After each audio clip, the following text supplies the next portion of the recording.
Hello hi friends, welcome to Shyamla Bheemraj YouTube channel. ಇವತ್ತು ನಾನು ಮಾಡ್ಕೊತಾ ಇರೋದು ವಾಂಗಿಬಾತು. ನಾನು ಯಾವ ಥರ ಮಾಡ್ಕೊತೀನಿ ನೋಡ್ಕೊಳ್ಳೋಣ ಬನ್ನಿ. ಇಲ್ಲಿ ವಾಂಗಿಬಾತು ಮಾಡ್ಕೊಳಕ್ಕೆ ಏನೆಲ್ಲ ಹಾಕ್ಕೊತೀನಿ ನೋಡ್ಕೊಳ್ಳೋಣ ಬನ್ನಿ. ಫಸ್ಟ್ 2 ಕಪ್ ಅಕ್ಕಿ ತೊಳೆದ್ಬಿಟ್ಟು ಅನ್ನಕ್ಕೆ ಇಡ್ತಾಯಿದ್ದೀನಿ. ಅದಾದ ನಂತರ ವಾಂಗಿಬಾತು ಮುಳುಗಾಯಿ ಸಿಗಲಿಲ್ಲ ಅಂದು ರಾಯದುರ್ಗದ ಮುಳುಗಾಯಿ ಇತ್ತು, ಅದನ್ನೇ ಮಾಡ್ತಾಯಿದ್ದೆ. ಮಕ್ಕಳು ತುಂಬಾ ಕೇಳ್ತಾಯಿದ್ರು ವಾಂಗಿಬಾತು ಮಾಡಿಕೊಡು ಅಂತ, ಹಾಗಾಗಿ ಅದನ್ನೇ ಬಳಸಿಬಿಟ್ಟು ಮಾಡ್ತಾಯಿದ್ದೀನಿ. ಅದೇ ಆಗಬೇಕು, ವಾಂಗಿಬಾತು ಮುಳುಗಾಯಿನೇ ಬೇಕು ಅಂತ ಏನಿಲ್ಲ, ಯಾವುದಾದ್ರೂ ಹಾಕ್ಕೋಬೋದು.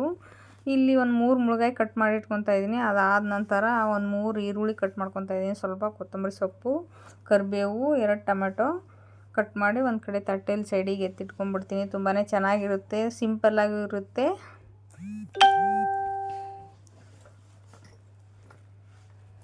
ಅದಾದ ನಂತರ ಒಂದು ಬಾಣಲಿ ಇಟ್ಟು ಸ್ವಲ್ಪ ಎಣ್ಣೆ ಹಾಕ್ಕೊಂಡು ಸಾಸಿವೆ ಜೀರಿಗೆ ಹಾಕ್ಕೊತೀನಿ, ಕಡಲೆಬೇಳೆ ಉದ್ದಿನಬೇಳೆನೂ ಹಾಕ್ಕೊತೀನಿ.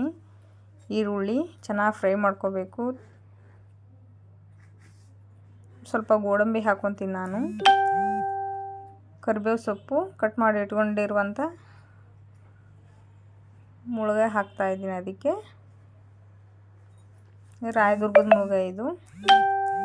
ಟೊಮೆಟೊ ತುಂಬಾ ಚೆನ್ನಾಗಿರುತ್ತೆ. ನೀವು ಒಂದು ಸತಿ ಈ ಥರ ಟ್ರೈ ಮಾಡಿ ನೋಡಿ. ವಾಂಗಿಬಾತು ಮುಳುಗಾಯಿ ಸಿಗಲಿಲ್ಲ ಅಂದರೆ ಈ ಮುಳುಗಾಯಿನೇ ಬಳಸಿ ನೋಡಿ ಹೇಗಿರುತ್ತೆ ಅಂತ ನನಗೆ ಕಮೆಂಟ್ ಮಾಡಿ. MTR ವಾಂಗಿಬಾತು ಪೌಡ್ರ್ ಬಳಸ್ತಾ ಇದ್ದೀನಿ. ಸ್ವಲ್ಪ ಅರಿಶಿನ ಚೆನ್ನಾಗಿ ಫ್ರೈ ಮಾಡ್ಕೋಬೇಕು ಎಣ್ಣೆಗೆ. ಪೌಡ್ರ್ ಹಾಕಿದ ನಂತರ 1 ಚಮಚ ಖಾರದ ಪುಡಿ, ಸ್ವಲ್ಪ ಉಪ್ಪು. ನಿಮಗೂ ಇಷ್ಟ ಆಗುತ್ತೆ ಅಂದ್ಕೊತೀನಿ. ಇಷ್ಟ ಆದರೆ ಲೈಕ್ ಮಾಡಿ, ಶೇರ್ ಮಾಡಿ, ಕಮೆಂಟ್ ಮಾಡಿ, ಸಬ್ಸ್ಕ್ರೈಬ್ ಮಾಡ್ಕೊಳ್ಳಿ. ನಾನು ಮಾಡೋ ವಿಡಿಯೋ ಎಲ್ಲ ನಿಮಗೆ ತಲುಪುತ್ತೆ. ಇಲ್ಲಿ ಅನ್ನ ಹಾಕಿಬಿಟ್ಟು ಕಲಿಸ್ತಾ ಇದ್ದೀನಿ ನೋಡಿ. ಬನ್ನಿ ಟೇಸ್ಟ್ ಮಾಡೋಣ ಹೇಗಿದೆ ಅಂತ. ತುಂಬಾ ಚೆನ್ನಾಗಿದೆ. ಮತ್ತೆ ಸಿಗ್ತೀನಿ ನೆಕ್ಸ್ಟ್ ವ್ಲಾಗಲ್ಲಿ. ಬಾಯ್.